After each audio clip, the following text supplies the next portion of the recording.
17 vjeçarët e luftëtarit dhe ata të Pasianinës janë përballur në një miqësore e cila ka përfunduar në favor të bluzinjve me rezultatin 3-0. Ky takim erdhi pas atij të mbajtur në Janin, ku të dyja ekipet u ndan pa prekur jetat e njëri tjetrit. Trajneri i ekipit Gjirokastrit Gazmend Bimi në një prononcim për RTS Gjirokastra u shpreh se kjo miqësore i shërbeu për të mbajtur aktiv ekipin e tij, i cili është në prag të 2 gjysmëfinaleve që do të zhvillohen brenda këtij muaji.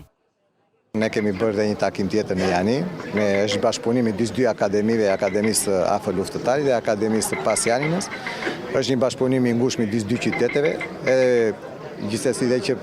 për arsyën se jemi shumë afër, edhe kemi zhvilluar dhe takime të tjera më përpara, turne më përpara, jo vetëm në Janin, por edhe në Prevez, në Gumenic, Larisa, dhe që këto takime do vazhdojnë dhe të jenë akoma dhe në vazhdimësi. Ne këtë takim më shumë në këto momente e zhvillojmë sepse jemi përpara 2 takimeve gjysmëfinale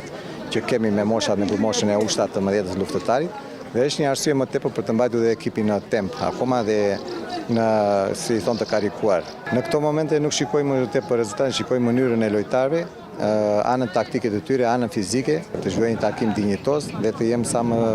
korrekt me detyrat që unë jap lojtarëve. Nga ana tjetër, trajneri i Pasianinës, Jorgo Ikonomu, u shpreh surprizuar nga loja e gjirokastritëve duke i uruar suksese dhe një falënderim e përcolli për tifozët mbi mënyrën si e pritën ekipin e tij.